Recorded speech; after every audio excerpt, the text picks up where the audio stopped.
Pride and Prejudice by Jane Austen, but I think you already know that. Oh, hi, I'm Nia. Eliza, I'm so sorry. My past is haunting me. I'll cut that out. Hopefully, if I don't forget. Okay. Chapter 1. Chapter 1. It is a truth universally acknowledged that a single man in possession of a good fortune must be in a want of a wife.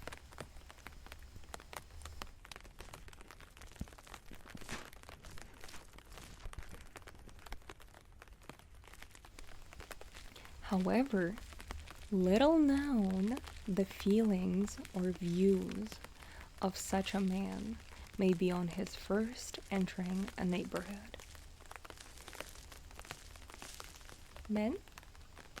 Yeah, they really are.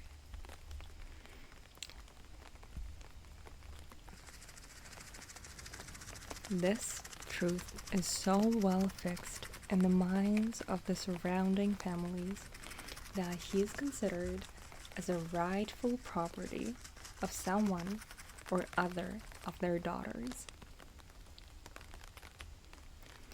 "My dear Mr. Bennet," said his lady to him one day, "have you heard that Netherfield Park is let at last?" Mr. Bennet replied that he had not. "Hello, little guy." "But it is," returned she, "for Mr. Mrs. Long has just been here, and she told me all about it."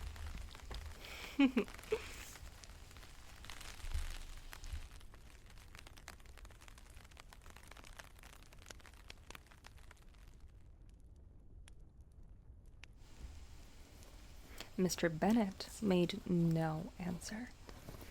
Do you not want to know who has taken it?" cried his wife impatiently. "You want to tell me, and I have no objection to hearing it." This was invitation enough. "Why, my dear Bennet?" "You must know. Mrs. Long says that Netherfield is taken by a young man of large fortune from the north of England, that he came down on Monday in a chaise and four to see the place, and was so much delighted with it that he agreed with Mr. Morris immediately that he is to take possession before Michaelmas and some of his servants are to be in the house by the end of the week. What is his name? Bingley. Is he married or single? Oh, single, my dear, to be sure. A single man of large fortune, 4,000 or 5,000 a year. What a fine thing for our girls. Oh, what a fortune. 4,000 or 5,000. Oh my God. How so? How can it affect them? "My dear Mr. Bennet," replied his wife, "how can you be so tiresome? You must know what I'm thinking of his marrying one of them. Is that his design in settling here?" "Design? Nonsense! How can you talk so? But it is very likely that he may fall in love with one of them, and therefore you must visit him as soon as he comes. I see no occasion for that. You and the girls may go, or you may send them by themselves. which perhaps will be still better. For as you are as handsome as any of them, Mr. Bingley might like you the best of the party. My dear, you flatter me. I certainly have had my share of beauty, but I do not pretend to be anything extraordinary now.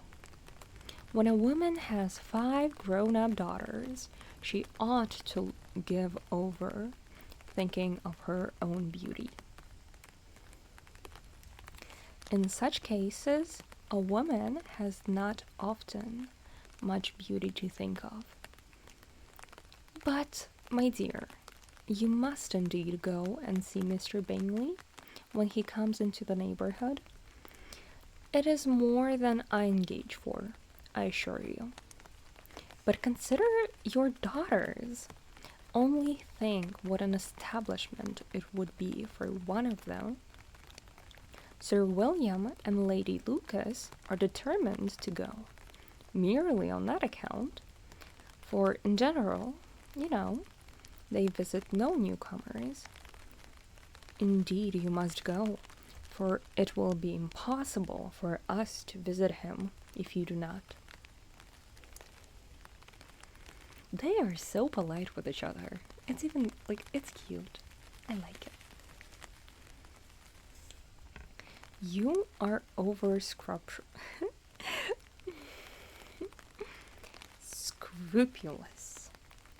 Scrupulous? Surely. I dare say Mr. Bingley will be very glad to see you, and I will send a few lines by you to assure him of my hearty consent to his marrying whichever he chooses of the girls. Though I must throw in a good word for my little Lizzie. I desire you will do no such thing. Lizzie is not a bit better than the others, and I am sure she's not half as handsome as Jane, nor half as good-humored as Lydia, but you have always given her the preference.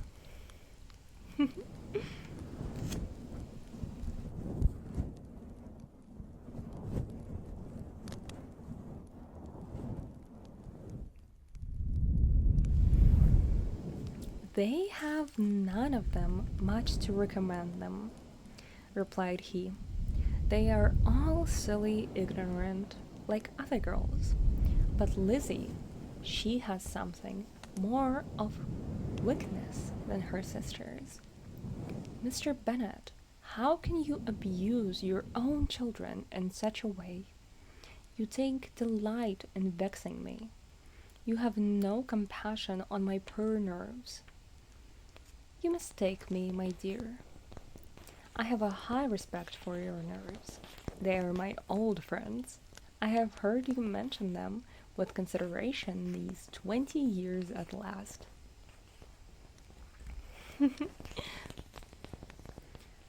It will be no use to... Ooh, I skipped a couple pages.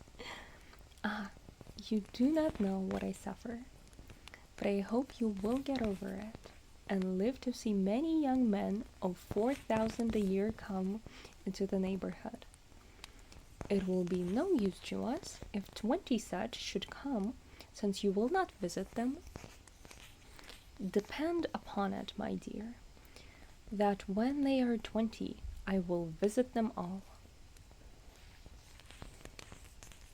Mr. Bennet was so odd a mixture of quick parts, sarcastic humor, reserve, and caprice that the experience of 23 years had been insufficient to make his wife understand his character. Her mind was less difficult to develop. She was a woman of mean understanding, little information, and uncertain temper. When she was disconnected, she fancied herself nervous, discontented. The business of her life was to get her daughters married. Its solace was visiting and news.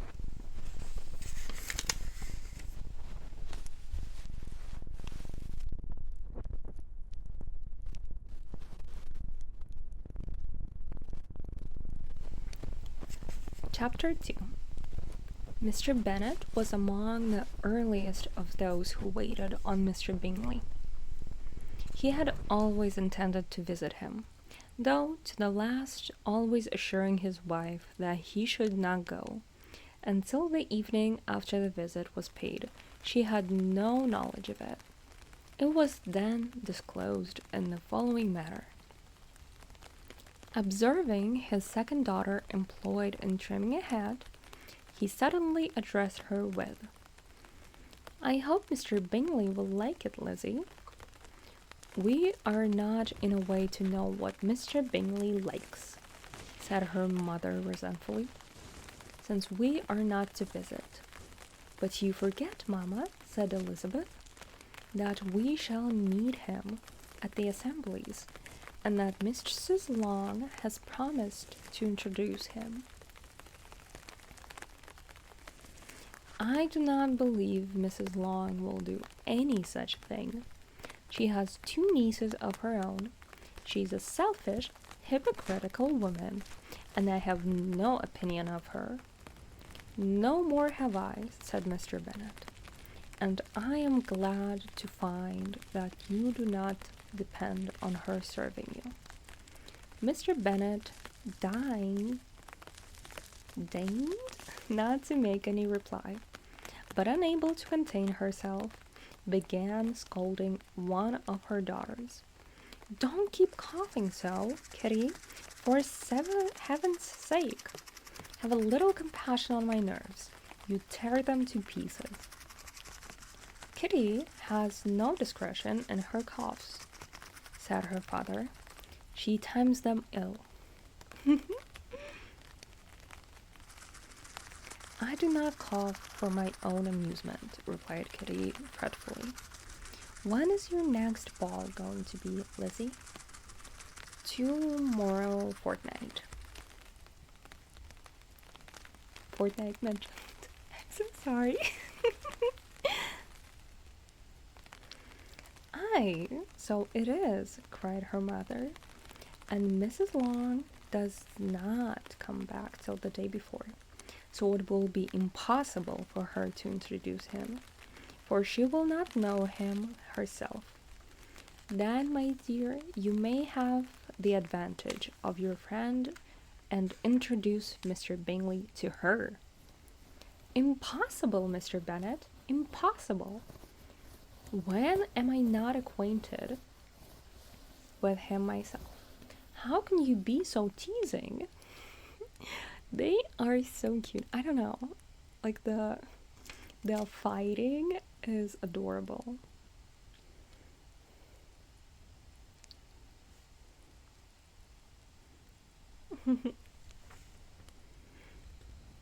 Where did I stop? Oh, "I honor your circumspection. A fortnight's acquaintance is certainly very little. One cannot know what a man really is by the end of a fortnight."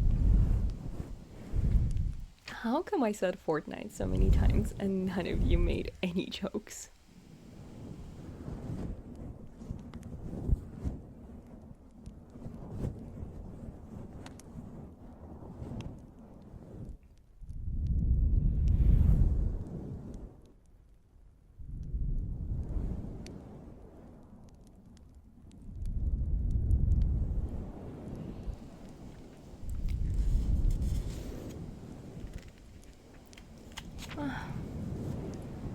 But if we do not venture, somebody else will. And after all, Mrs. Long and her nieces must stand their chance, and therefore, as she will think it an act of kindness if you decline the office, I will take it on myself.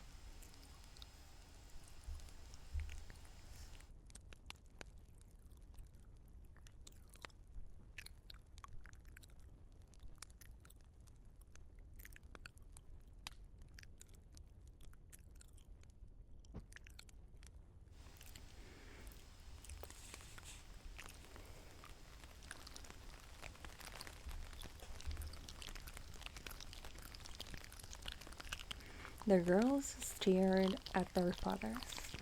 Mr. Bennet.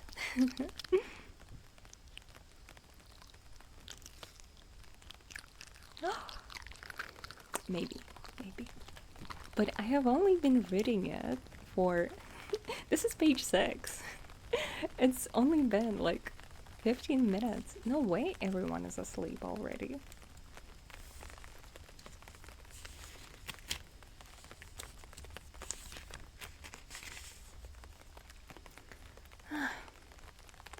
The girls stared at their father. Mr. Bennet said only, "Nonsense, nonsense." What can be the meaning of that emphatic exclamation? Cried he. Do you consider... What happened? Oh, what is that sound? Hello?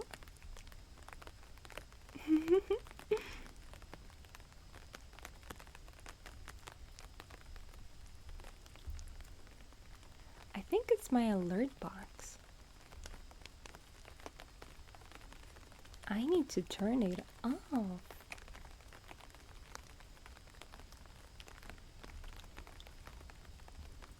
Now, how do I do that? Mm-hmm.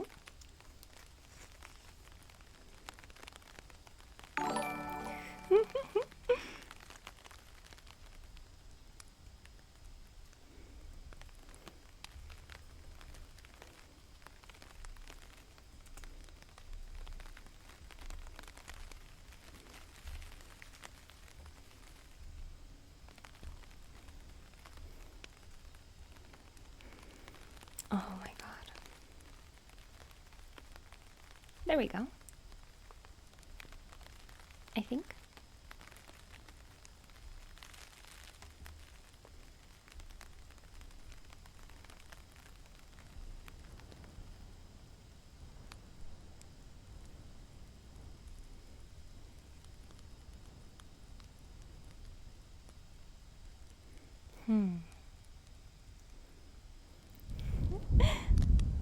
Hi. Okay. I'm sorry for getting distracted. We must go back to reading.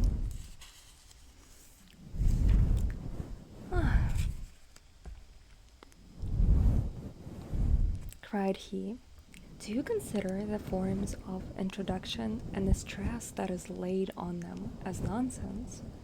I cannot quite agree with you there. What say you, Mary? For you are a young lady of deep reflection. I know and read great books and make extracts. It is so weird to listen to such an old type of language and read it. Especially considering I only talk to brain-rotted people. Mary wished to say something sensible, but knew not now. While Mary is adjusting her ideas, he continued, "Let us return to Mr. Bingley." "I am sick of Mr. Bingley," cried his wife. "I am sorry to hear that. But why do not you tell me so before? If I had known as much this morning, I certainly would not have called on him. It is very unlucky, but as I have actually paid the visit, we cannot escape the acquaintance now." The astonishment of the ladies was just what he wished. That of Mrs. Bennet perhaps surpassing the rest, though when the first tumult of joy was over, she began to declare that it was what she had expected all the while. This is Pride and Prejudice.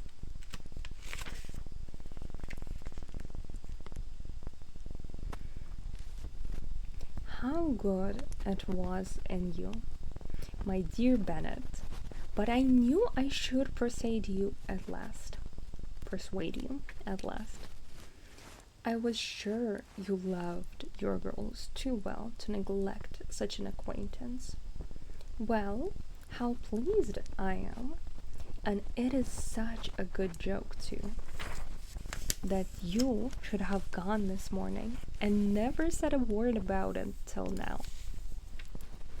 Now, Kitty, you may cough as much as you choose, said Mr. Bennet, and as he spoke he left the room, fatigued with the raptures of his wife. What an excellent father you have, girls, said she, when the door was shut. I do not know how you will ever make him amends for his kindness, or me either, for that matter. At our time of life, it is not so pleasant, I can tell you, to be making new acquaintances every day, but for your sakes we would do anything. Lydia, my love, though you are the youngest, I dare say Mr. Bingley will dance with you at the next ball. Oh, said Lydia stoutly, I am not afraid, for though I am the youngest, I'm the tallest. The rest of the evening was spent in conjecturing how soon he would return to Mr.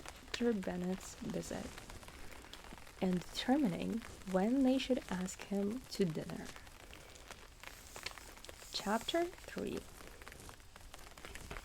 Now all that Mrs. Bennet, however, was the assistance of her 5 daughters could ask on the subject was sufficient to draw from her husband any satisfactory description of Mr. Bingley.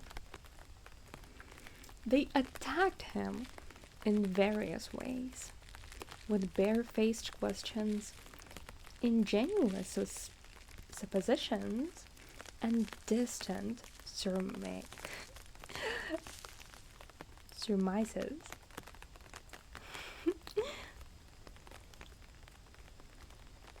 But he eluded the skill of them all, and they were at last obliged to accept the second-hand intelligence of their neighbor, Lady Lucas.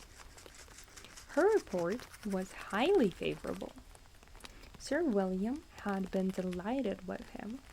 He was quite young, wonderfully handsome, extremely agreeable, and to crown the whole, he meant to be at the next assembly with a large party. Nothing could be more delightful. To be fond of dancing with a certain step towards falling in love, and very lively hopes of Mr. Bingley's heart was entertained.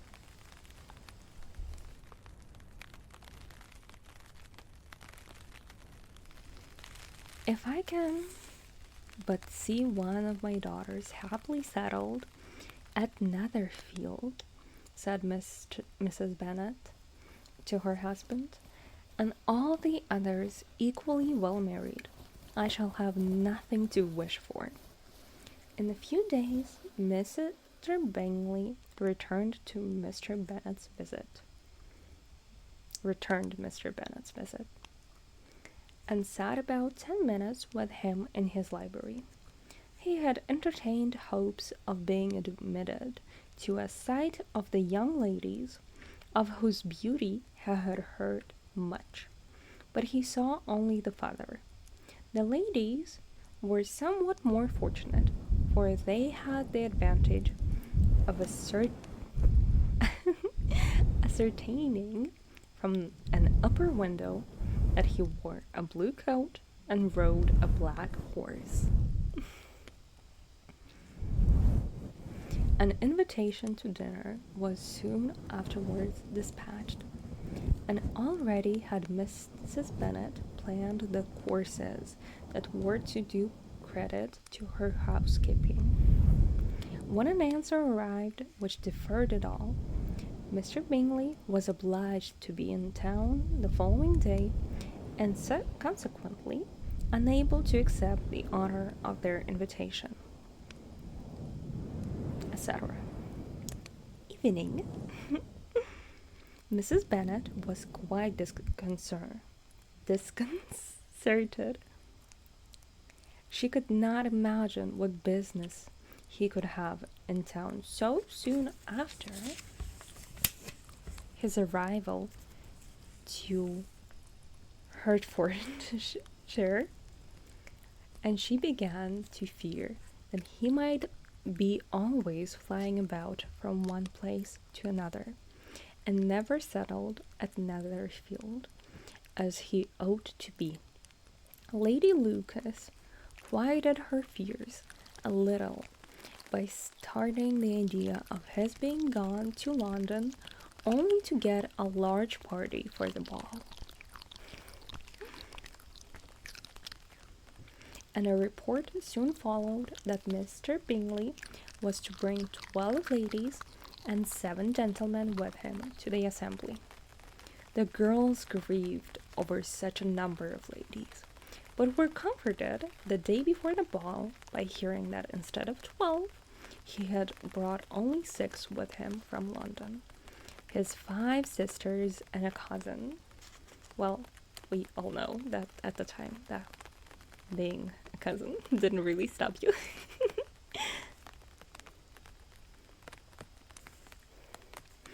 And when the party entered the assembly room, it consisted of only 5 altogether. Mr. Bingley has 2 sisters, the husband of the eldest, and another young man. Mr. Bingley was good-looking and gentlemanlike. He had a pleasant countenance and easy, unaffected manners. His sisters were fine women, with an air of decided fashion. His brother-in-law, Mr. Hurst, merely looked the gentleman, but his friend, Mr. Darcy, soon drew the attention of the room by his fine, tall person, handsome features, noble mien, and the report which was in general circulation within 5 minutes after his entrance, of his having 10,000 a year. Oh, they don't want Mr. Bingley anymore. They want Mr. Darcy. The gentlemen pronounced him to be a fine figure of man. The ladies declared he was much handsomer than Bingley, and he was looked at with great admiration for about half the evening, till his manners gave a disgust which turned the tide of his popularity, for he was discovered to be proud to be above his company and above being pleased, and not all his large estate in Derbyshire could then save him from having a most forbidding, disagreeable countenance, and being unworthy to be compared to his friend.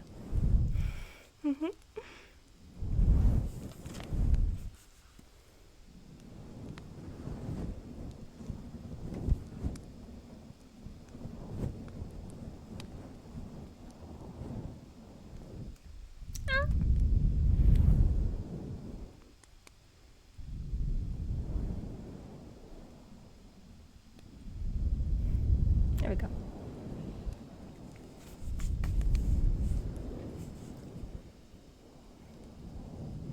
Mr. Bingley had soon made himself acquainted with all the principal people in the room. He was lively and unreserved, danced every dance, was angry that the ball closed so early, and talked of giving one himself at Netherfield. Such amiable qualities must speak for themselves. What a contrast between him and his friend! Mr. Darcy danced only with Mrs. Hurst, and once with Miss Bingley, declined being introduced to any other lady, and spent the rest of the evening in walking about the room, speaking occasionally to one of his own party. His character was decided. he was the proudest, most disagreeable man in the world, and everybody hoped that he would never come there again. Amongst the most violent against him was Mrs. Bennet, whose dislike of his general behavior was sharpened into particular resentment by his having slighted one of her daughters. Elizabeth Bennet had been obliged by the security of gentlemen to sit down for 2 dances, and during part of that time Mr. Darcy had been standing near enough for her to overhear a conversation between him and Mr. Bingley, who came from the dance for a few minutes to press his friend to join. "Come on, Darcy," said he. "I must have you dance. I hate to see you standing about by yourself in this stupid manner. You had much better dance." "I certainly shall not. You know how I detest it, unless I am particularly acquainted with my partner. At such an assembly as this, it would be insupportable. Your sisters are engaged, and there is not another woman in the room whom it would not be a punishment to me to stand up with." "I would not be so fastidious as you are," cried Bingley. "For a kingdom, upon my honor, I have never met with so many pleasant girls in my life as I have this evening."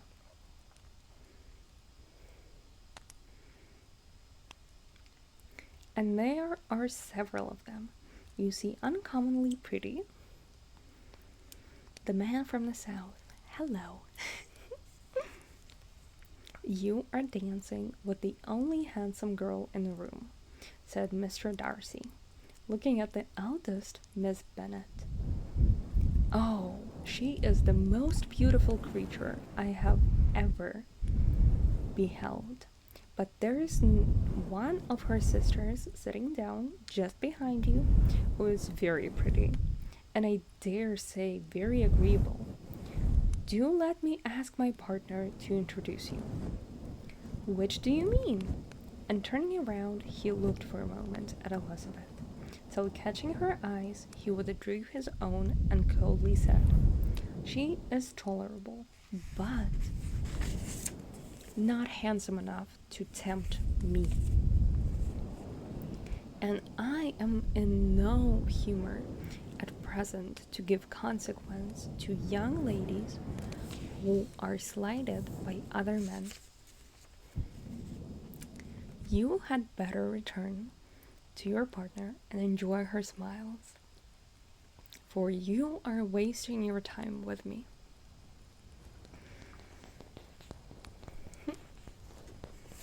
Mr. Bingley followed his advice. Mr. Darcy walked off, and Elizabeth remained with no very cordial feeling towards him. She told the story, however, with great spirit among her friends, for she had a lively, playful disposition, which delighted in anything ridiculous.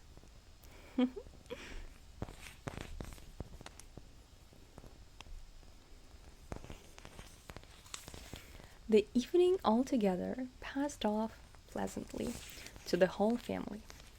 Mrs. Bennet had seen her eldest daughter, much admired by the Netherfield party. Mr. Bingley had danced with her twice, and she had been distinguished by his sisters. Jane was as much gratified by this as her mother could be, though in a quieter way. Elizabeth felt Jane's pleasure. Mary had heard herself mentioned to Miss Bingley as the most accomplished girl in the neighborhood, and Catherine and Lydia had been fortunate enough to never be without partners, which was all they had yet learned to care for at a ball. They returned, therefore, in good spirits to Longbourn, the village where they lived, and of which they were principal inhabitants.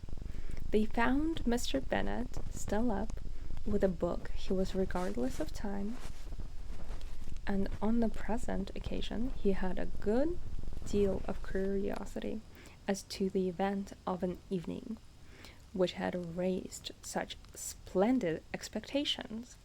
He had rather hoped that all his wife's views on the stranger would be disappointed, but he soon found out that he had a very different story to hear.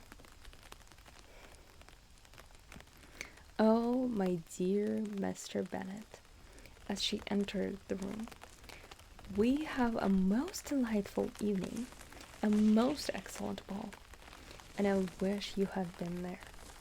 Jane was so admired, nothing could be like it. Everybody said how well she looked, and Mr. Bingley thought her quite beautiful, and danced with her twice."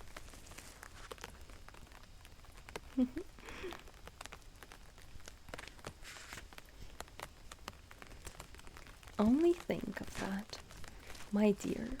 He actually danced with her twice, and she was the only creature in the room that he asked a second time. First of all, he asked Miss Lucas.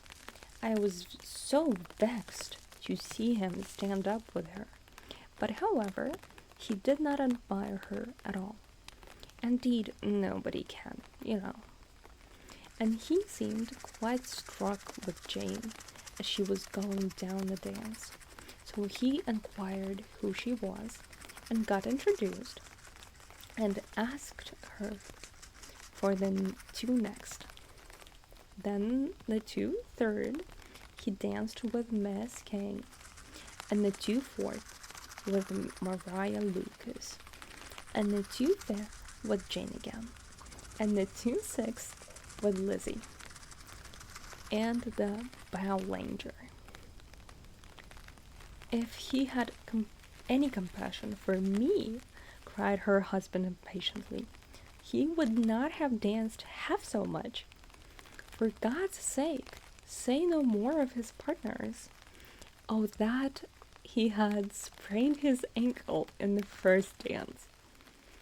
Oh, my dear," continued Mrs. Bennet, "I am quite delighted with him.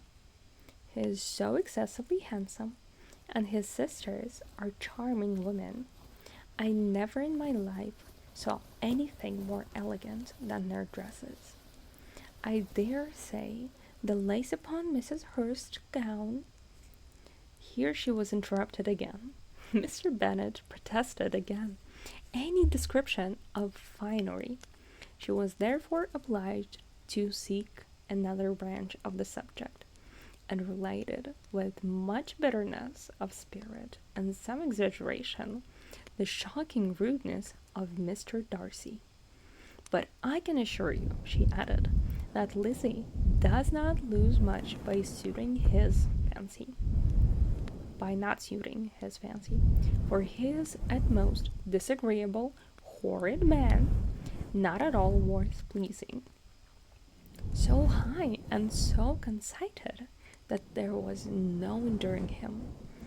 He walked here, and he walked there, fancying himself so very great, not handsome enough to dance with.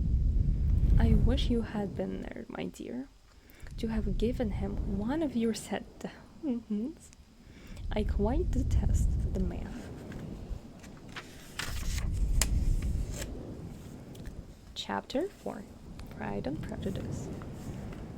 When Jane and Elizabeth were alone, the former, who had been cautious in her praise of Mr. Bingley before, expressed to her sister how very much she admired him. "One moment."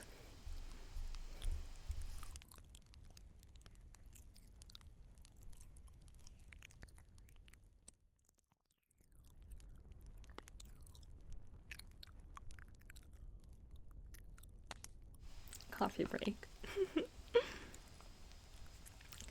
"He is just what a young man ought to be," said she. "Sensible, good-humored, lively, and I never saw such a happy manners, so much ease with such perfect good breeding." "He is also handsome," replied Elizabeth, "which a young man ought likewise to be." Thank you.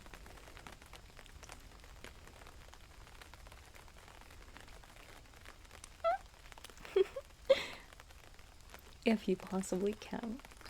His character is thereby complete. I was very much flattered by his asking me to dance a second time. I did not expect such a compliment. Didn't you? I did for you. But that is one great difference between us. Compliments always take you by surprise, and me never. What could be more natural than his asking you again? He could not help seeing that you were about 5 times as pretty as every other woman in the room. No thanks to his gallantry for that. Well, he certainly is very agreeable, and I give you leave to like him. You have liked so many a stupider person before. Oh, liked many a stupider person before. Dear Lizzie! Oh, you are a great deal too apt, to like people in general. You never see a fault in anybody. All the words are good and agreeable in your eyes. I never heard you speak ill of a human being in my life. I would wish not to be hasty and censuring anyone, but I always speak what I think. I know you do, and it is that which makes the wonder, with your good sense, to be so honestly blind to the follies and nonsense of others. Affectation of candor is common enough. One meets with it everywhere. But to be candid without ostentation or design, to take the good of everybody's character and make it still better and say nothing of the bad, belongs to you alone. And so, you like this man's sister, too, do you? Their manners are not equal to his. Certainly not at first, but they are very pleasing women when you converse with them. Miss Bingley is to live with her brother and keep his house, and I'm much mistaken if we shall not find a very charming neighbor in her. Elizabeth listened in silence, but was not convinced. Their behavior at the assembly had not been calculated to please in general, and with more quickness of observation and less pliancy of temper than her sister, and with a judgment too unassailed by any attention to herself, she was very disappointed to approve them. Very little disposed to approve them. They were, in fact, very fine ladies, not deficient in good humor when they were pleased, nor in the power of being agreeable when they chose it.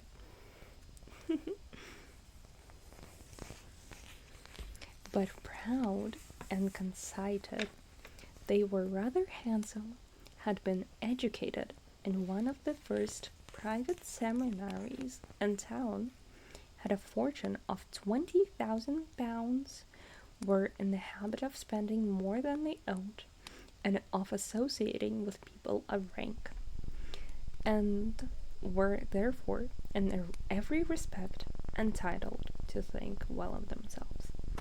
and meanly of others.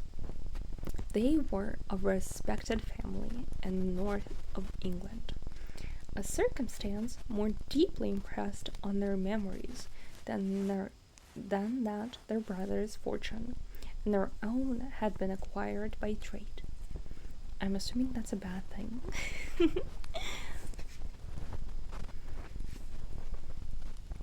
Mr. Bingley inherited property to the amount of nearly £100,000 from his father. Oh, yeah, you did by a little. It's Pride and Prejudice. Mr. Bingley inherited property to the amount of nearly £100,000 from his father. That is so much.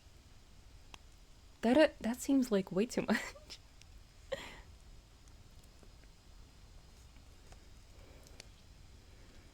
Who had intended to purchase an estate, but did not live to do it. Mr. Bingley intended it likewise, and sometimes made choice of his county.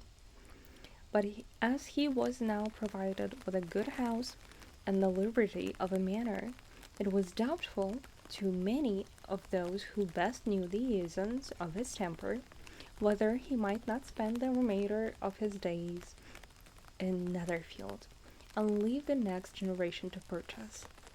Imagine that kind of stability, where you can just leave the money and they won't lose their value. I've never seen the movie or the show, or read the book. Like, this is all so new to me.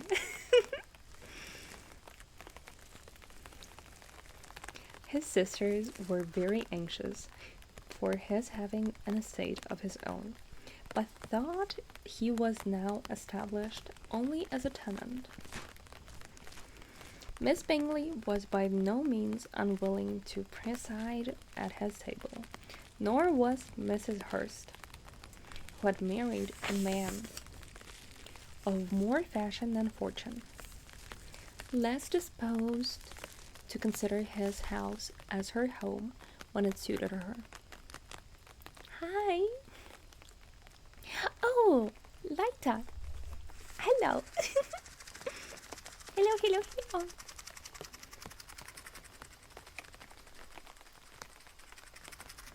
hello. I cannot even imagine how much it would be in today's money. 100,000. And this is, well, it was written in what year? Of course, it doesn't say that.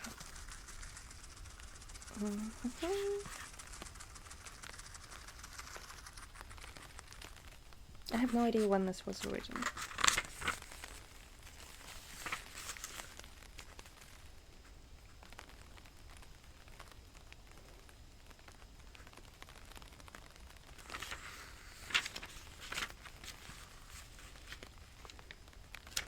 I think around like 19th century, I want to say.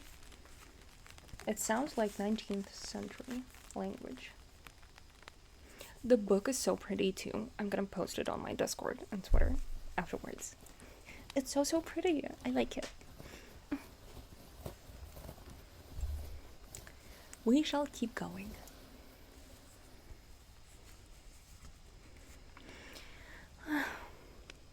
Less disposed to consider his house as her home when it suited her, Mr. Bingley had not been of age 2 years.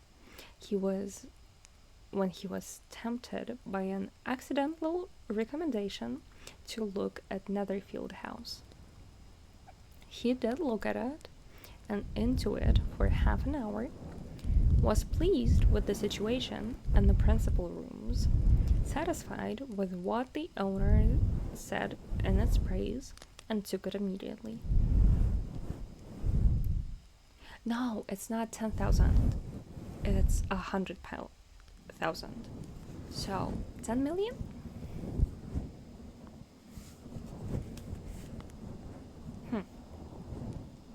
That doesn't sound like a lot. I feel like it's more.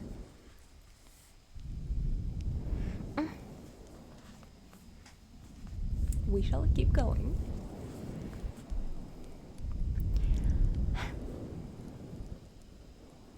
How did he buy a full house after half an hour? Half an hour! Come on!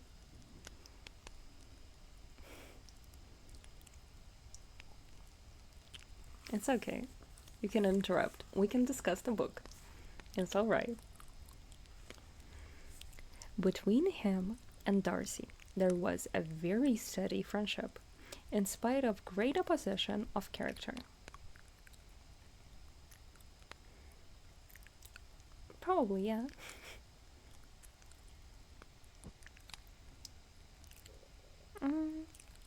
I got lost. I keep getting lost when I reply to you guys.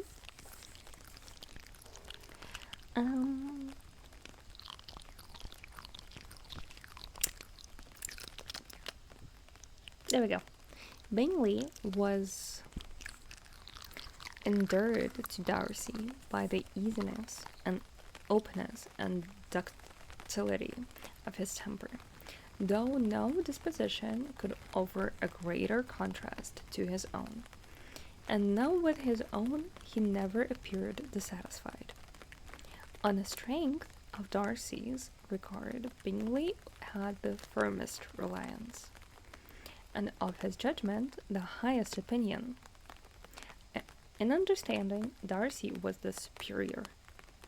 Bingley was by no means deficient, but Darcy was clever. He was at the same time haughty. I'm so sorry. It's Christmas time, so naughty.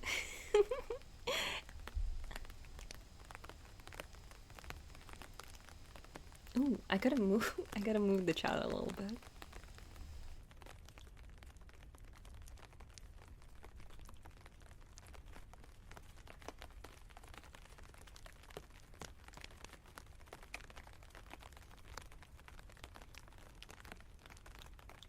Yep, that's better.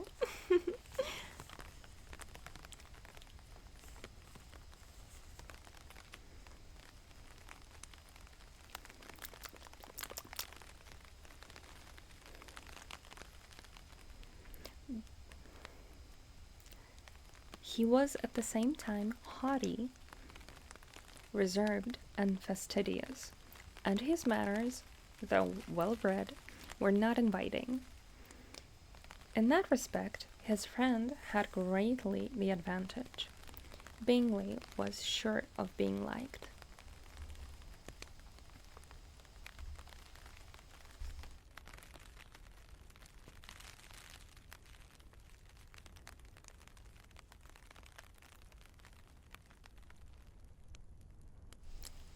I'm drinking coffee, but I haven't in a couple of minutes. This sound is me just touching my lips. Like, yeah.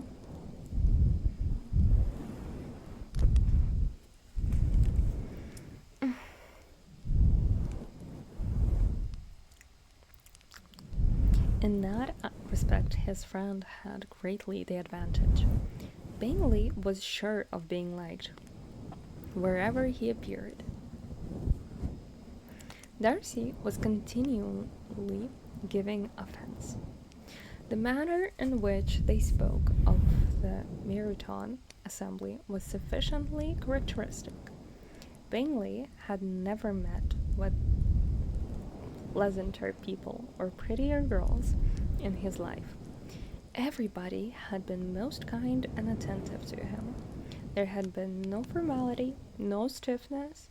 He had soon felt acquainted with all the room, and as to Miss Bennet, he could not conceive an angel more beautiful. Darcy, on the contrary, had been a collection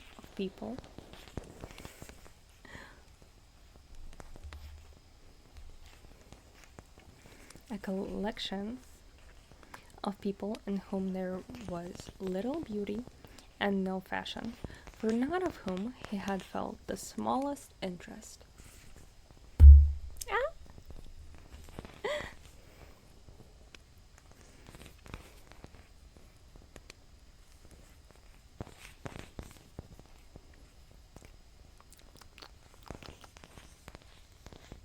and from none received either attention or pleasure.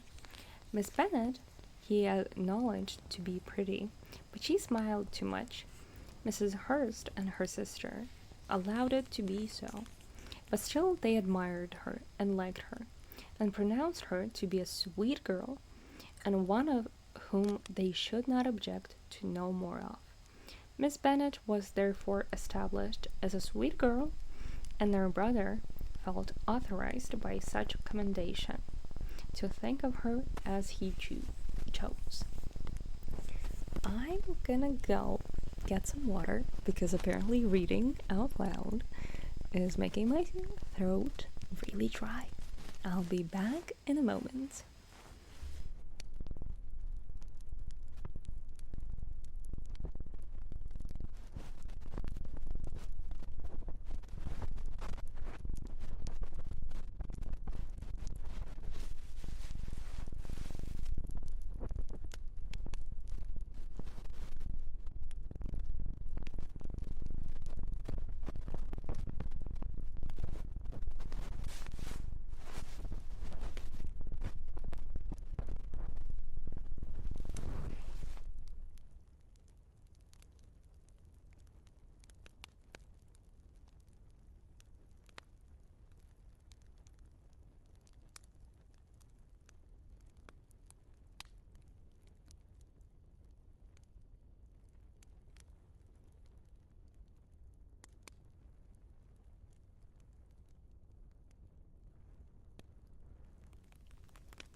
I am back.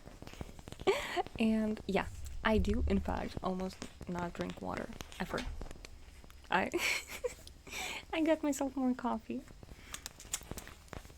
Back we go. So, Pride and Prejudice, Chapter 5.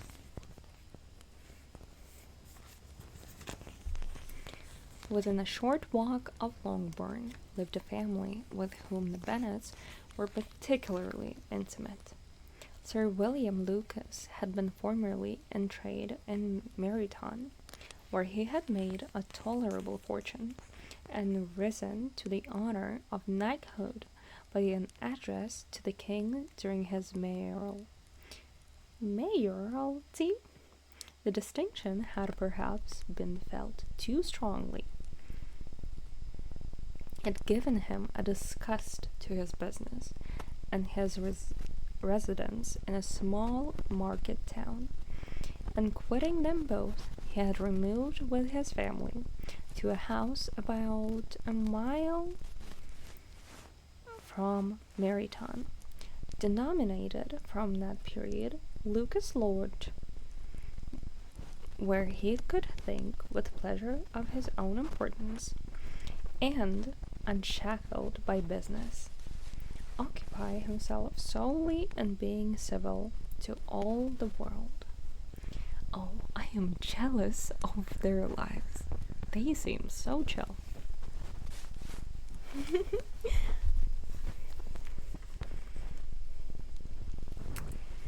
For though elated by his rank, it did not render him supercilious. On the contrary, he was all attention to everybody, by nature inoffensive, friendly, and obliging. His presentation as Saint James had made him courteous. Lady Lucas was a very good kind of woman, not too clever to be a valuable neighbor to Mrs. Bennet. They had several children, the eldest of them, a sensible, intelligent young woman, about 27, was Elizabeth's intimate friend. They were roommates. Or is that not what it means?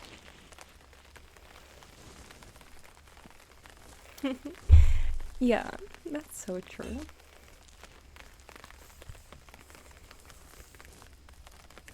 What? Intimate friend? Is that like... Chat help. I'm assuming like a close friend.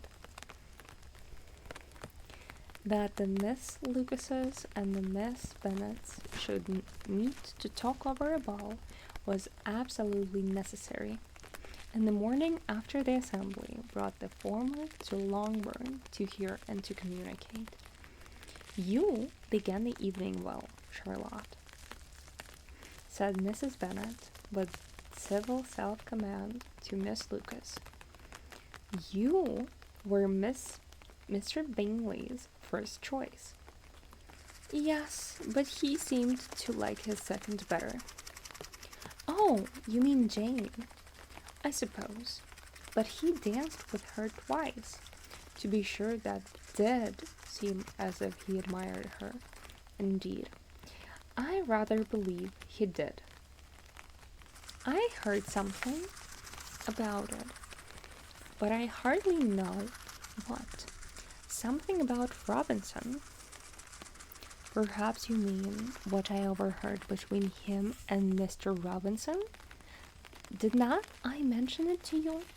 Mr. Robinson asking him how he liked our Meryton assemblies, and whether he did not think we were a great many pretty women in the room, and which he thought the prettiest, and his answering immediately to the last question, "Oh, the eldest Miss Bennet, beyond a doubt.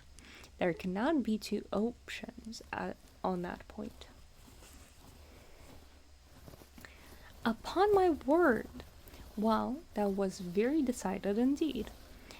That does seem as if.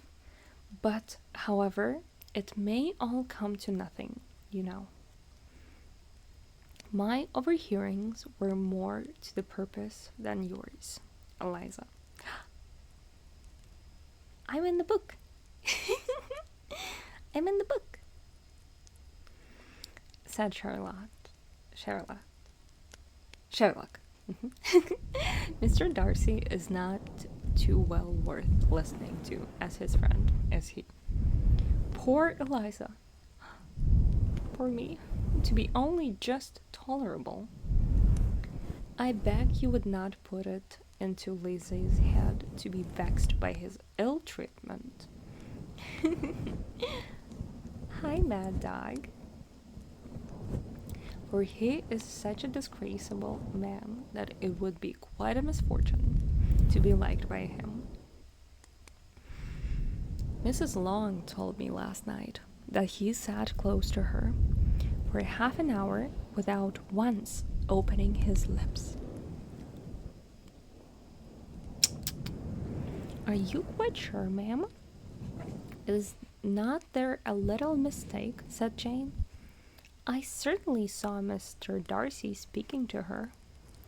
Aye, because she asked him at last how he liked Netherfield, and he could not help answering her, but she said he seemed very angry at being spoke to. Mad Dog, we are reading Pride and Prejudice. Welcome. We are finishing chapter 5.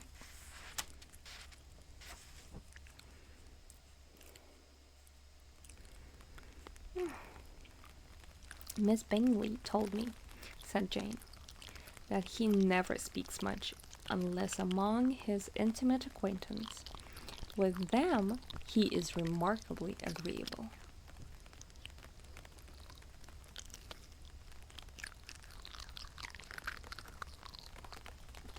Spectre. I do not believe a word of it, my dear. If he had been so very agreeable, he would have talked to Mrs. Long, but I can guess how it was.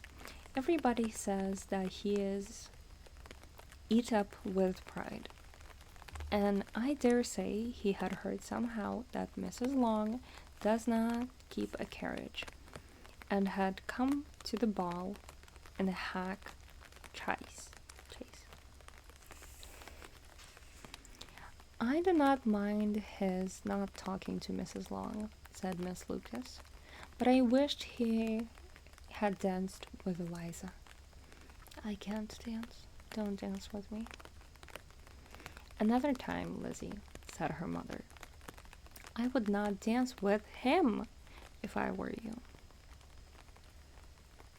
I believe, ma'am, I may safely promise you never to dance with him. His pride, said Miss Lucas, does not offend me so much as pride often does, because there is an excuse for it. One cannot wonder that so very fine a young man with family, fortune, everything in his favor, should think highly of himself. If I may so express it, he had a right to be proud. That is very true, replied Elizabeth. And I could easily forgive his pride if he had not mortified mine. Pride, observed Mary, who piqued herself upon the solidity of her reflections, is a very common failing, I believe. By all that I have ever read, I am convinced that it is very common indeed, that human nature is particularly prone to it, and that there are very few of us who do not cherish a feeling of self-complacency on the score of some quality or other, real or imaginary. Vanity and pride are different things, though the words are often used synonymously. A person may be proud without being vain. Pride relates more to our opinion of ourselves vanity to what we would have others think of us. If I were as rich as Mr. Darcy, cried young Lucas, who came with his sisters, I should not care how proud I was. I would keep a pack of foxhounds and drink a bottle of wine every day. Then you would drink a great deal more than you ought, said Mrs. Bennet. And if I were to see you at it, I should take away your bottle directly. The boy protested that she should not. She continued to declare that she would, and the argument ended only with the visit. Chapter 6. I think we're gonna finish chapter 10, and that'll be the end of it. For today, at least. How many chapters are there? 61. Okay. We'll see. Maybe I'll have to do more Twitch streams to finish it sooner. Chapter 6. Pride and Prejudice. The ladies of Longbourn soon waited on those of Netherfield. The visit was returned in due form. Miss Bennet's pleasing manners grew on the goodwill of Mrs. Hurst and Miss Bingley. And though the mother was found to be intolerable, and the younger sister not worth speaking to, a wish of being better acquainted with them was expressed towards the two eldest. By Jane this attention was received with the greatest pleasure, but Elizabeth still saw surreptitiousness in their treatment of everybody, hardly excepting even her sister, and could not like them, though her kindness to Jane, such as it was, had a value as arising in all probability from the influence of their brother's admiration. It was generally evident whenever they met that he did admire her, and to her it was equally evident that Jane was yielding to that preference which she had begun to entertain for him from the considered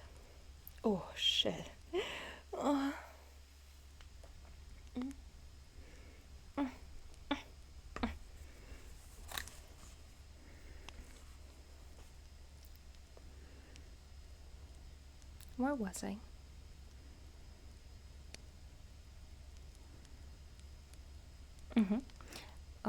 Evident that Jane was yielding to the preference which she had begun to entertain for him from the first, and was in a way to be very much in love.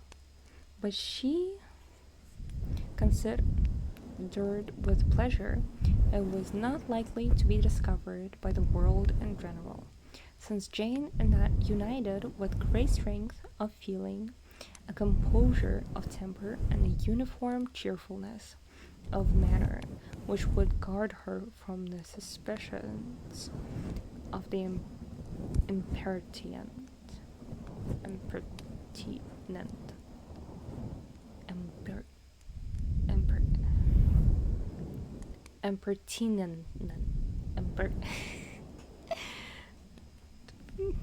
No, forget it. She mentioned this. What does it mean? She mentioned this to her friend, Miss Lucas. It may perhaps be pleasant, replied Charlotte.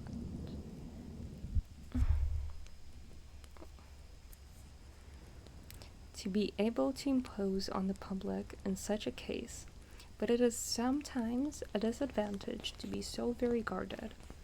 If a woman conceals her affection with the same skill from the object of it, she may lose the opportunity of fixing him, and it will only then be but poor consolation to believe the world equally in the dark. There is so much of gratitude or vanity in almost every attachment, that it is not safe to leave any to itself. We can all begin freely. A slight preference is natural enough. But there are very few of us who have heart enough to be really in love without encouragement. In 9 cases out of 10, a woman had better show more affection than she feels. Bingley likes your sister undoubtedly, but he may never do more than like her if she does not help him on. But she does help him on as much as her nature will allow. If I can perceive her regard for him, he must be a simpleton indeed, not to discover it too. Remember, Eliza, that he does not know Jane's disposition as you do. But if a woman is partial to a man, and does not endeavor to conceal it, he must find it out. Perhaps he must, if he sees enough of her. But though Bingley and Jane meet tolerably often, it is never for many hours together, and as they always see each other in large mixed parties, it is impossible that every moment should be employed in conversing together. Jane should therefore make the most of every half hour in which she can command his attention. When she is secure of him, there will be leisure for falling in love as much as she chooses. Damn, they're really counting. It's like science. Nice.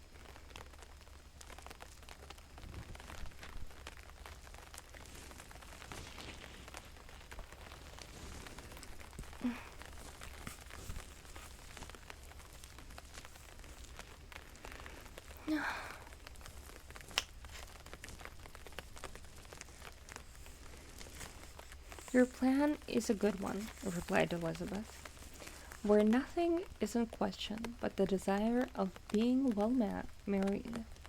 And if I were determined to get a rich husband, or any husband, I dare say I should adopt it. But these are not Jane's feelings. She is not acting by design, as yet she cannot even certain of the degree of her own regard, nor of its reasonableness. She has known him only a fortnight. She danced 4 dances with him at Meryton. She saw him one morning at his own house, and has since dined in company with him 4 times. They're spending a lot of time together.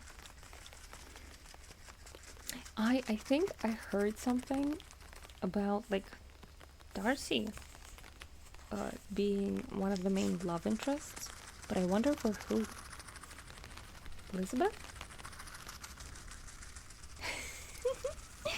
Finally, someone joked about Fortnite.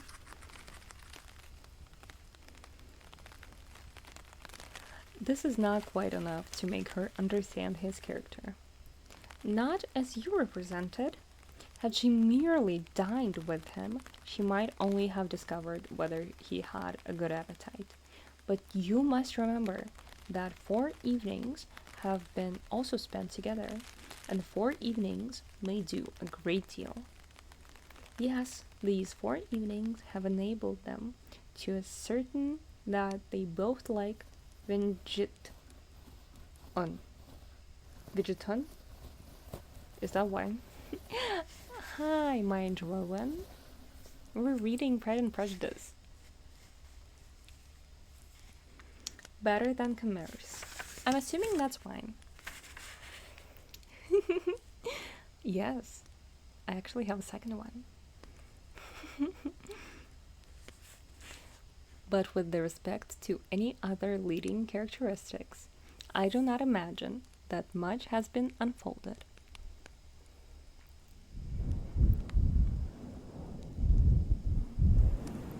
I have an ex named Rowan. So maybe I'll call you mind.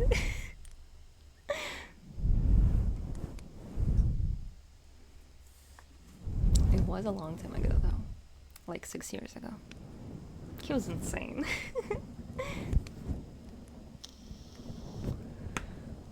Ah, I'm getting sleepy from reading this. Well, said Charlotte. How do I pronounce it? Charlotte? Charlotte. Charlotte. Charlotta. That's in Russian. I wish Jane success with all my heart, and if she were married to him tomorrow, I should think she had as good a chance of happiness as if she were to be studying his character for a 12 months. I would have to force it. I haven't had an accent for a long time. I only get it when I'm tired, because most Russian accents come from the fact that we don't really move our face too much. So, if I were to talk with a Russian accent, I would barely move my head and barely move my mouth. There's a really good video of an Italian guy being like, oh, you think I have an accent? Well, if I talk with a bitch face, I don't. It's interesting.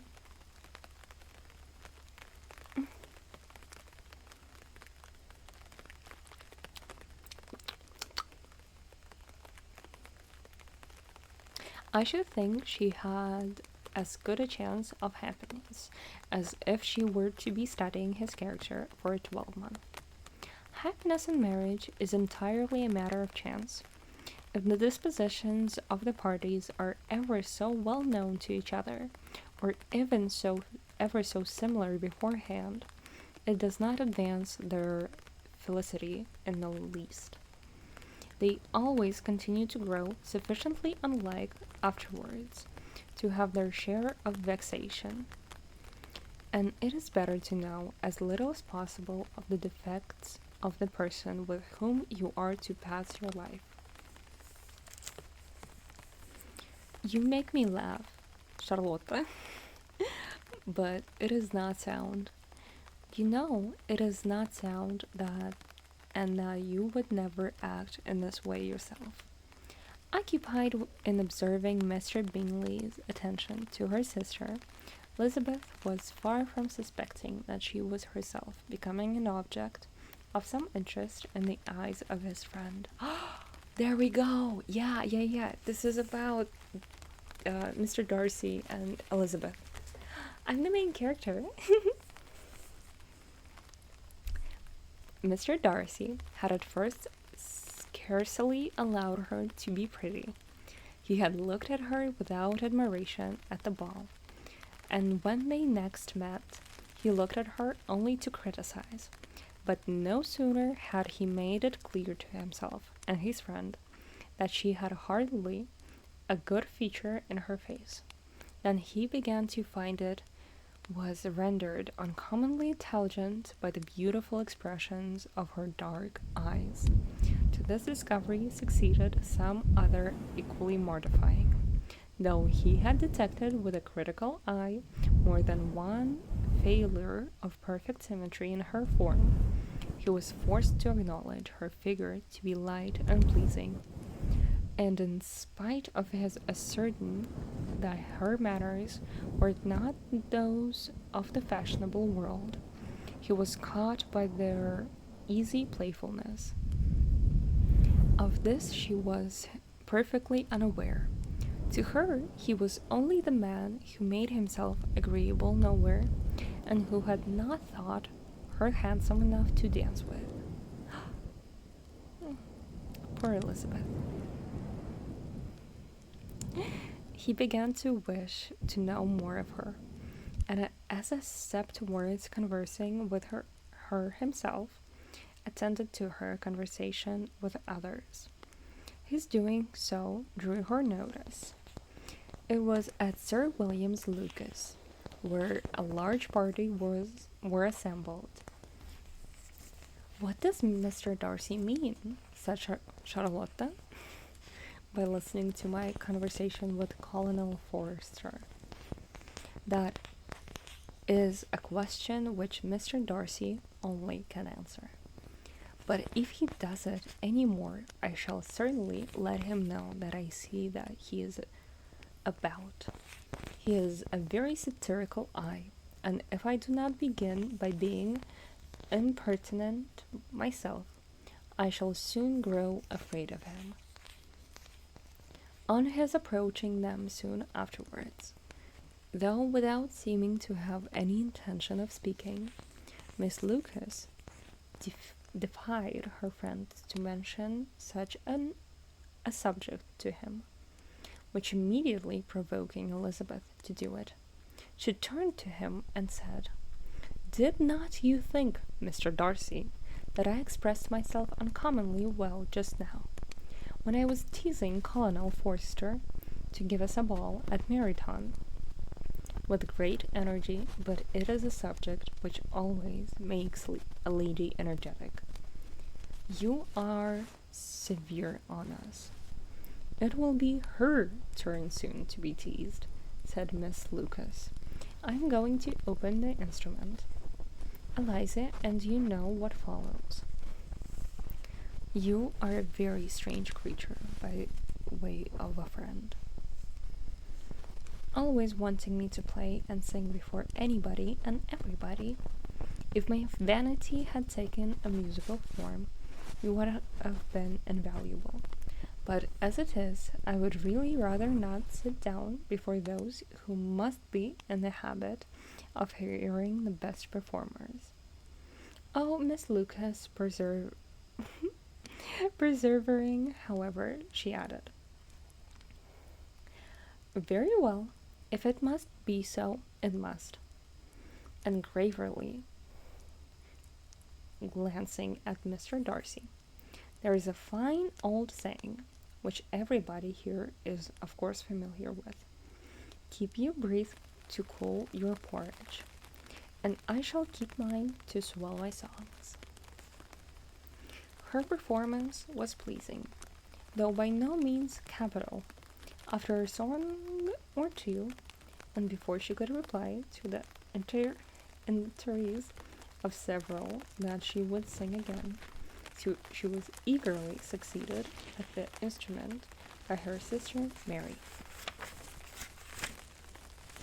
who, having, in consequence of being the only plain one in the family, worked hard to knowledge and accomplishments, was always impatient to display.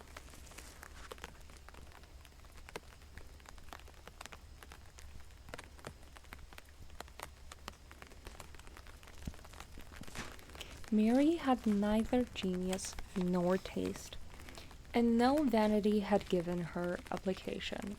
It had given her likewise a pedantic air and conceited manner, which would have injured a higher degree of excellence than she had reached.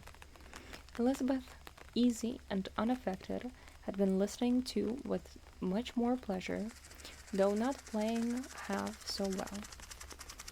And Mary, at the end of a long concerto, was glad to purchase praise and gratitude by Scotch and Irish airs.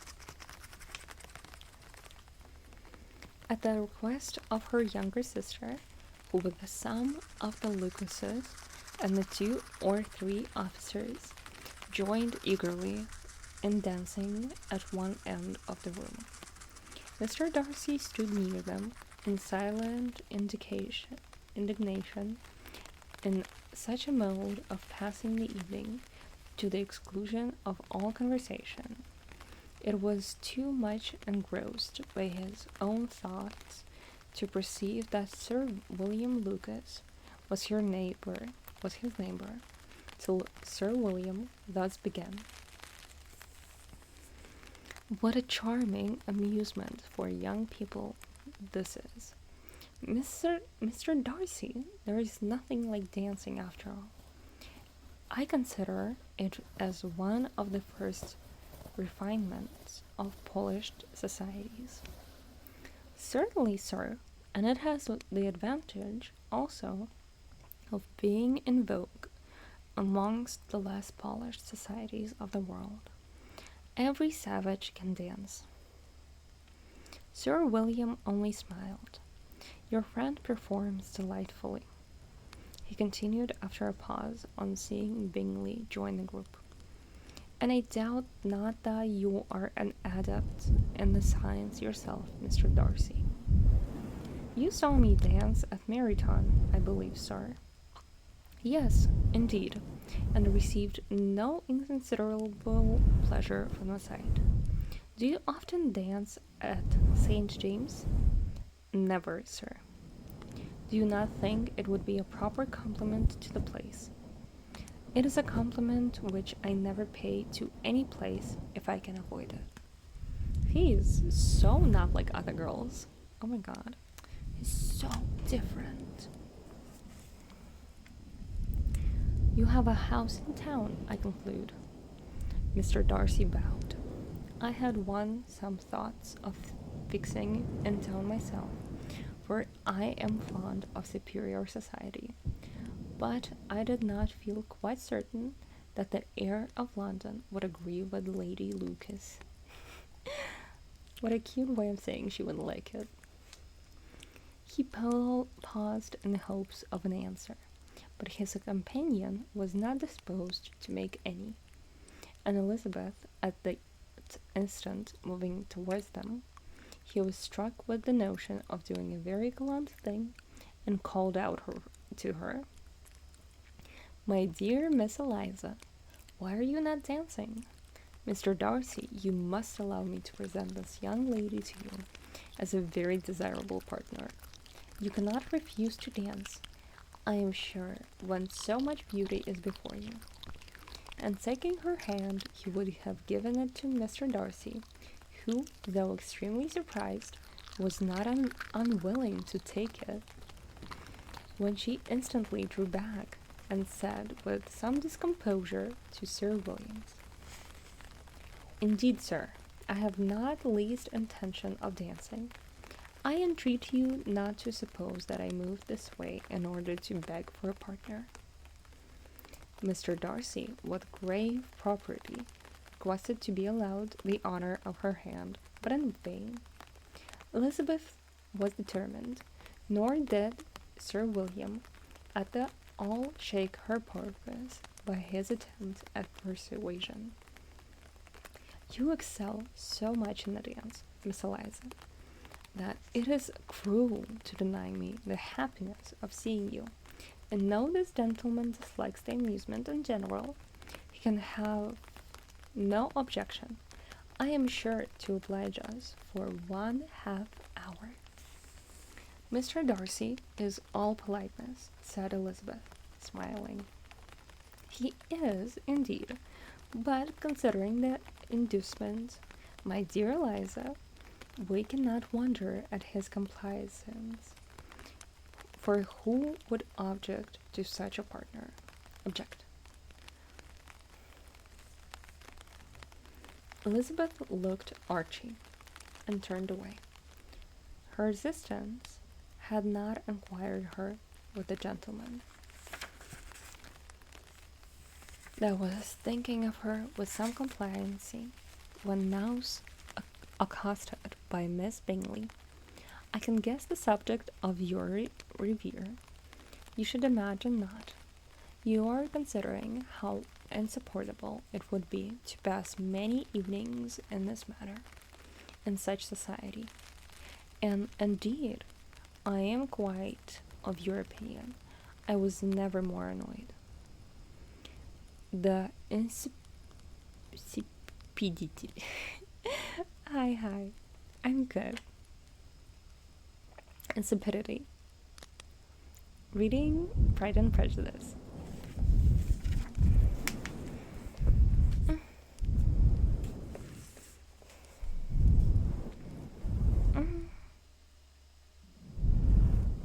I lost my line.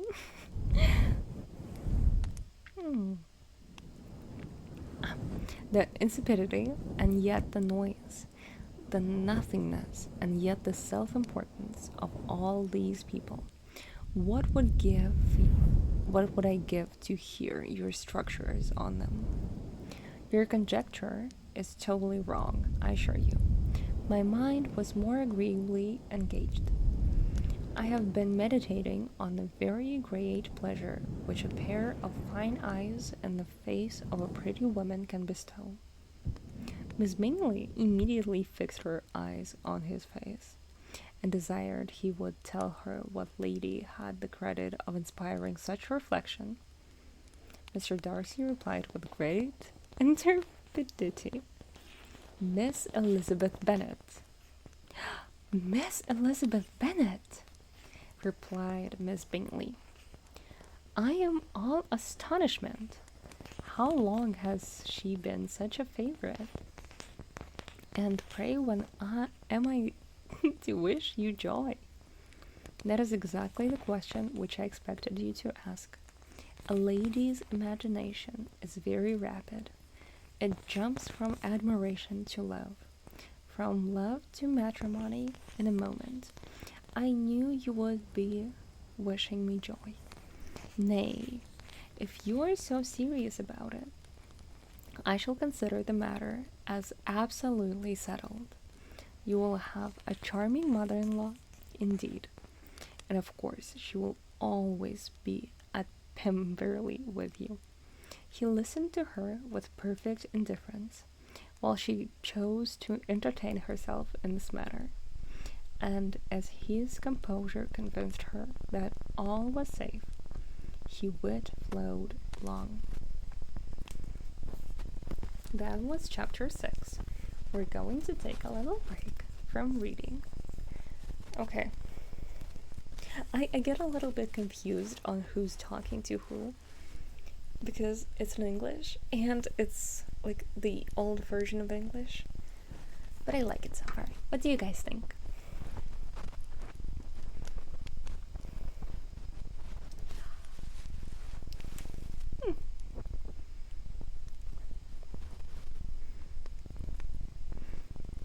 Also, yes, I did put my feet.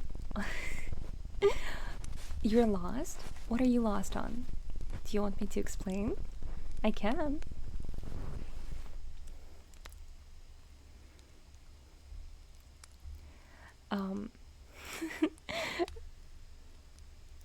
Basically, we are following the story of Mr. Darcy and Elizabeth. Elizabeth has multiple sisters, Jane being one of them. And they met with the help of Mr. Bennet. Hi, Jess. We're reading tonight. Well, maybe not anymore, but yes, reading. So, Mr. Bennet. What's his name? Let me check.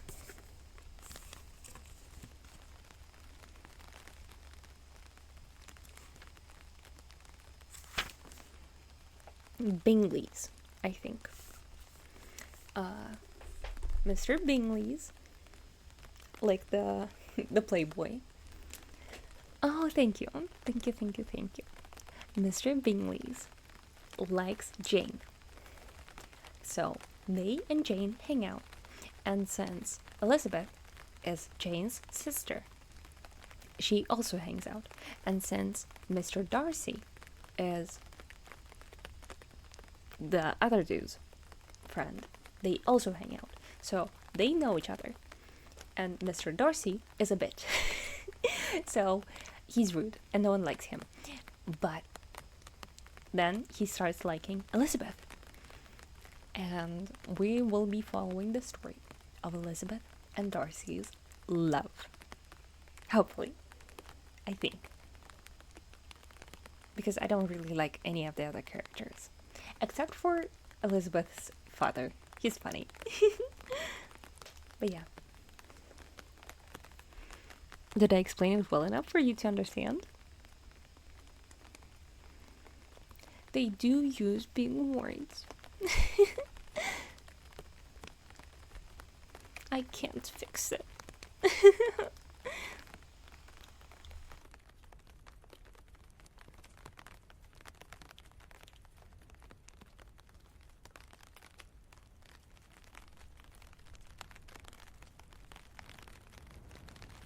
I think we're going to read another chapter, and then the ones of you who haven't fallen asleep yet shall go to bed.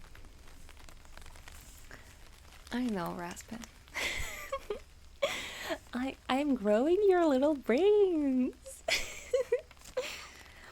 To be fair, it is quite difficult for me to understand some of it. I mostly use context clues, which there aren't many of. But yeah.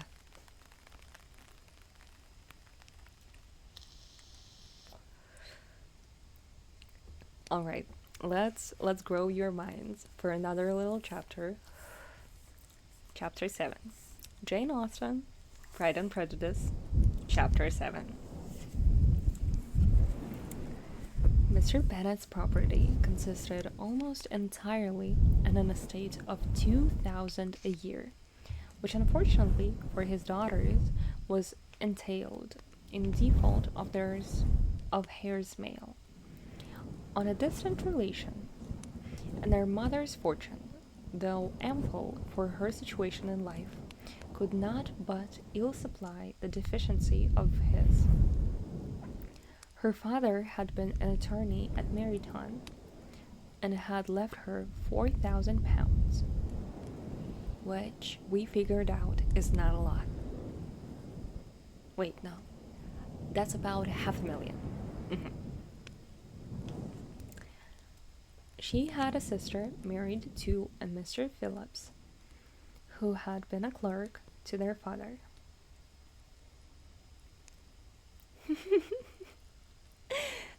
I put the foot up too. So the people who don't like big words would also be entertained. The chair is so I don't get blocked by Twitch for being too exposed. I don't know.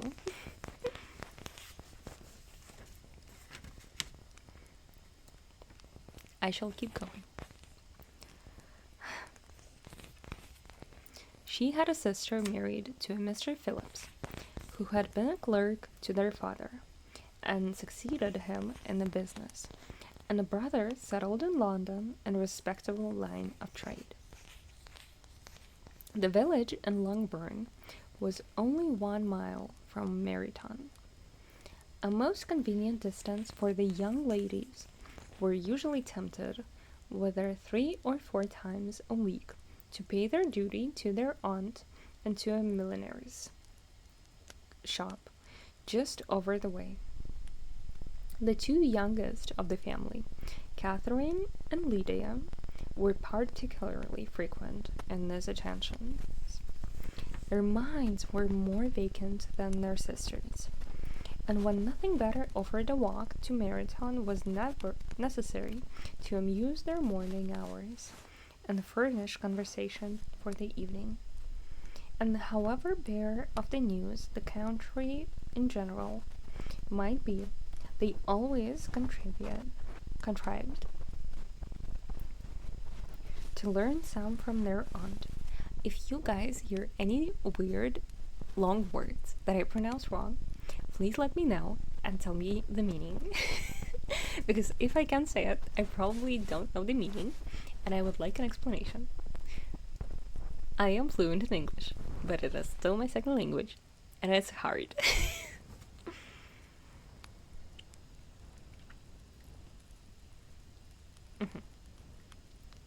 To learn some from their aunt.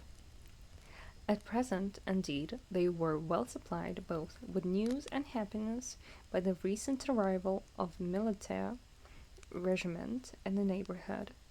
It was to remain the whole winter, and Meryton was the headquarters.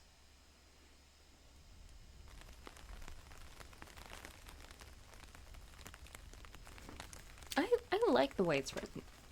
I like it in a way that it's like it makes fun of itself, you know?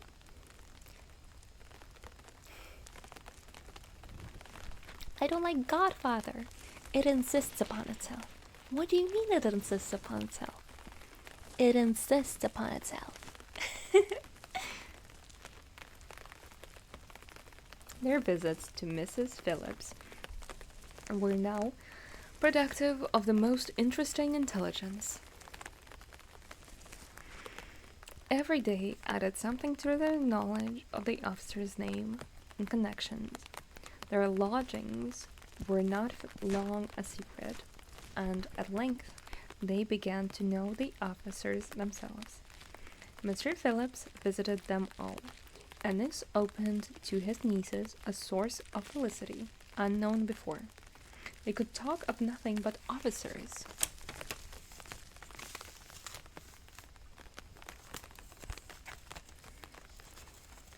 And Mr. Bingley's large fortune, the mention of which gave animation to their mother, was worthless in their eyes when opposed to the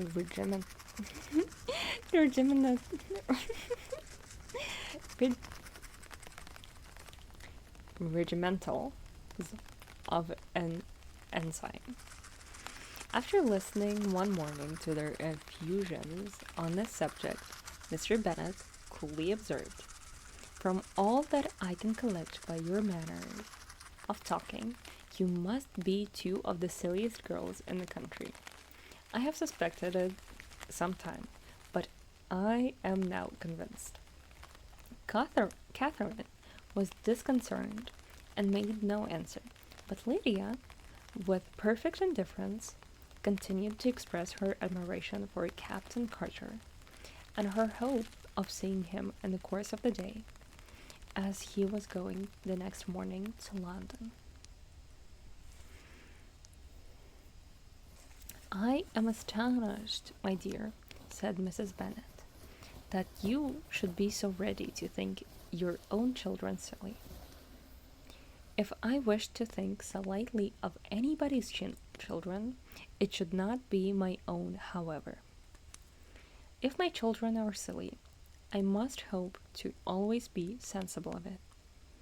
Yes, but as it happens, they are all of them very clever. This is the only point, I flatter myself, on which we do not agree. I had hoped that our sentiment coincided in every particular, but I must so far differ from you as to think our two youngest daughters uncommonly foolish. My dear Mr. Bennet, you must not expect such girls to have the sense of their father and mother. When they get to our age, I dare say they will not think about officers any more than we do. I remember the time when I liked a red coat myself very well, and indeed, so I do still at my heart. And if a smart young colonel with 5 or 6,000 a year should want one of my girls, I shall not say nay to him. And I thought Colonel Forster looked very becoming the other night at Sir William's in his regimentals." "Mamma," cried Lydia, "my aunt says that Colonel Forster and Captain Carter do not go so often to Miss Watson's as they did when they first came. She sees them now very often standing at Clark's library." "Oh, thank you." "And hello." Mrs. Bennet was prevented replying by the entrance of the footman with a note for Miss Bennet. It came from Netherfield, and the servants waited for an answer.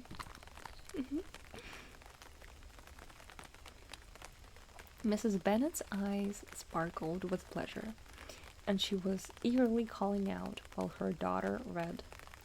"Well, Jane, who is it from? What is it about? What does he say? Well, Jane, make haste and tell us. Make haste, my love." "It is from Miss Bingley," said Jane, and then read out loud. "My dear friend, if you are not so compassionate as to dine today with Louisa and me, we shall be in danger of hating each other for the rest of our lives. For a whole day's tete-a-tete between two women can never end without a quarrel.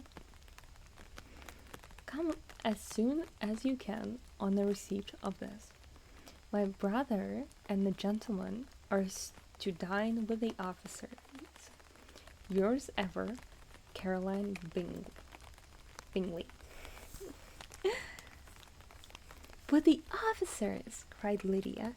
"I wonder my aunt did not tell us of that." "Dining out," said Mrs. Bennet. "That is very unlucky." "Can I have the carriage?" said Jane. "No, my dear, you had better go on horseback, because it seems likely to rain, and then you must stay all night." "That would be a good scheme," said Elizabeth, "if you were sure that they would not offer to send her home." "Oh, but the gentleman will have Mr. Bingley's chaise to go to Meryton, and the Hursts have no horses to theirs."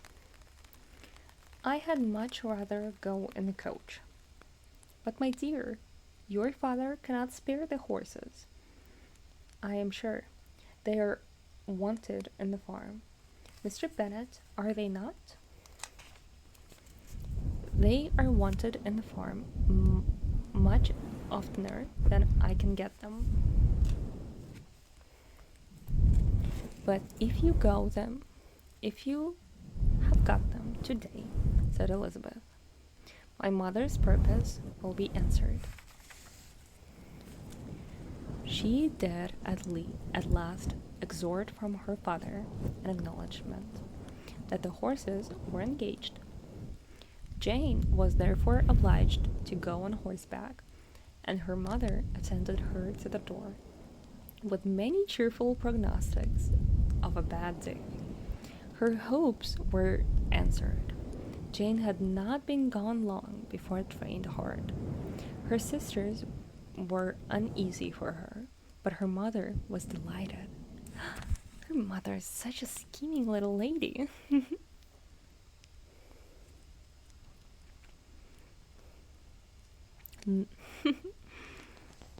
The rain continued the whole evening without intermission. Jane certainly could not come back. "This was a lucky idea of mine, indeed," said Mrs. Bennet, more than once, as if the credit of making it rain were all her own. Till the next morning, however, she was not aware of all felicity of her contrivance. Breakfast was scarcely over when a servant from Netherfield brought the following note to Elizabeth. "Hey, Donna. Hello. We're reading Pride and Prejudice. My dearest Lizzie, I find myself very unwell this morning, which I suppose is to be imputed to my getting wet through yesterday. My kind friend will not hear of my returning home till I am better. They insist also on my seeing Mr. Jones. Therefore, do not be alarmed if you should hear of his having been to me, and accepting a sore throat and headache. There is not much the matter with me. Yours, and C." "Is this Mr. Darcy?" "My dearest Lizzie, he's not staying with Mr.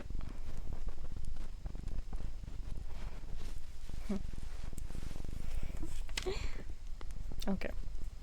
Well, "My dear," said Mr. Bennet, when Elizabeth had read the note aloud, "if your daughter should have a generous fit of illness, if she should die, it would be a comfort to know that it was all to pursue of Mr. Bingley, and under your orders."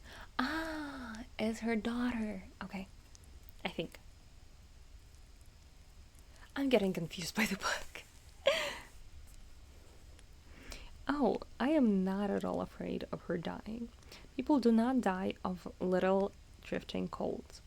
She will be taken good care of as long as she stays there. It is all very well. I would go and see her if I could have the carriage. Raspin, you got confused way before me. I'm assuming you do not understand anything. Oh, silly boy. We must keep going. Elizabeth, feeling really anxious, was determined to go to her, though the carriage was not to be had, and as she was no horsewoman, walking was her only alternative. She declared her resolution. "How can you be so silly," cried her mother, "as to think of such a thing? In all this dirt, you will not be fit to be seen when you get there. I shall be very fit to see Jane, which is all I want." "Is that a hint to me, Lizzie," said her father, "to send for the horses?" "No need. I do not wish to avoid the walk. The distance is nothing, when one has a motive. Only 3 miles. I shall be I shall be I shall be back by dinner. I admire the activity of your benevolence," observed Mary. "But every impulse of feeling should be guided by reason, and, in my opinion, exertion should always be in proportion to what is required." "We will go as far as Meryton with you," said Catherine and Lydia. Elizabeth accepted their company, and the 3 young ladies set off together. "If we make haste," said Lydia as they walked along, "perhaps we may see something of Captain Carter before he goes."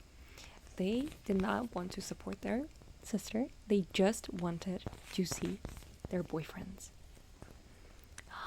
How ratty.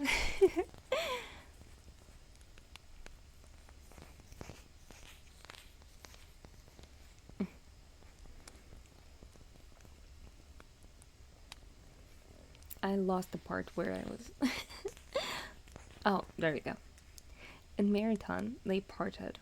The 2 youngest repaired to the lodgings of one of the officers' wives. They have wives? Or did that mean something else back in the day? Are they trying to get the officers to cheat on their wives with them?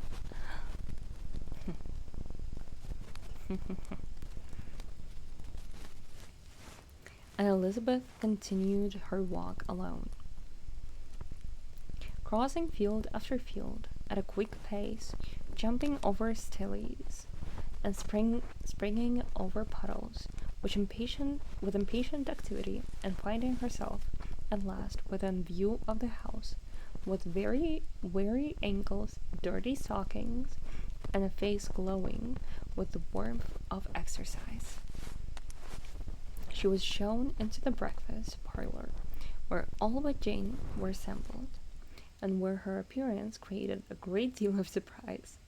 That she should have walked 3 miles so early in the day, in such dirty weather, and by herself, was almost incredible to Mrs. Hurst and Miss Bingley, and Elizabeth was convinced that they held her contempt for it. She was received, however, very politely by them, and in their brother's manners there was something better than politeness. There was good humour and kindness. Mr. Darcy said very little, and Mr. Hurst nothing at all. Mr. Hurst is like a background character, like a very, very background character, like an accessory.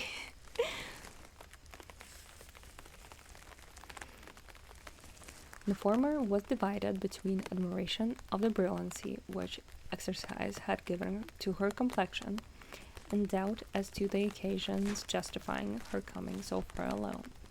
The latter was thinking only of his breakfast. Her inquiries after her sister were not very favorably answered. Miss Bennet had slept ill and thought up, was very feverish, and did not well enough to leave her room. Elizabeth was glad to be taken to her immediately, and Jane, who had only been withheld by the fear of giving alarm or inconvenience from expressing in her note how much she longed for such a visit, was delighted at her entrance. They are so fragile. I was meant for that time.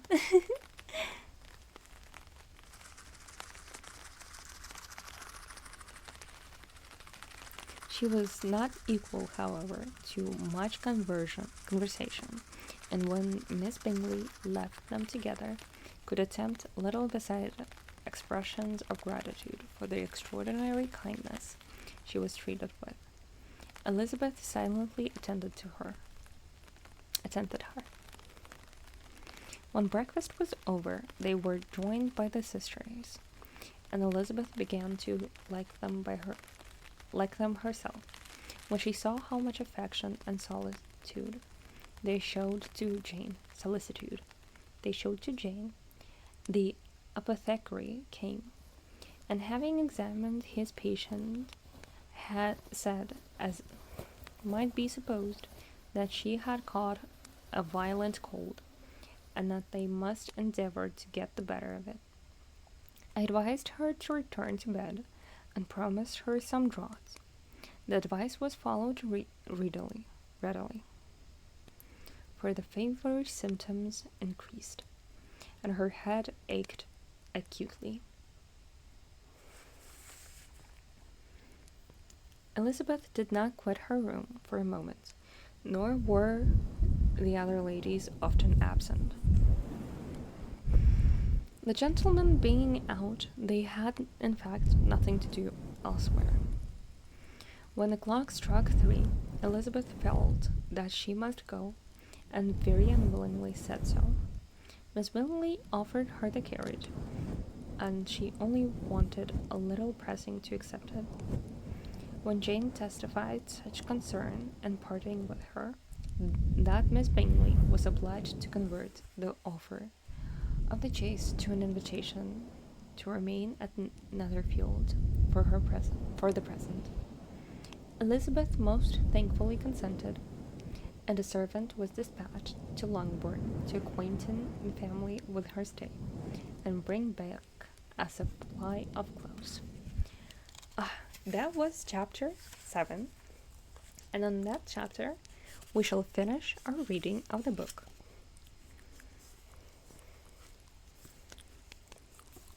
So far I'm liking it. It is almost too difficult to read, but I'll have to research the time when it was written and how people actually talked back then. But I don't think it's anything crazy. So, any opinions? Or are all of you asleep?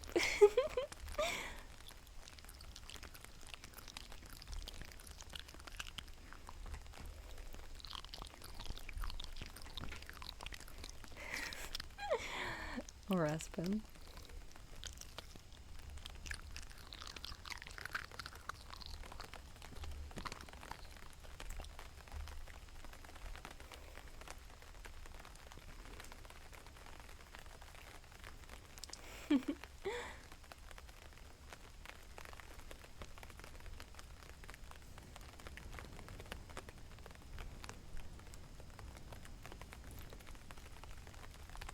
Alright, I shall be going. Unless anyone wants to share any of their opinions. I did enjoy our read tonight, and I will send a picture of the book to my Discord and post it on Twitter. I'll see you guys on Wednesday, unless I do a surprise stream. So, hugs and kisses. Love you all.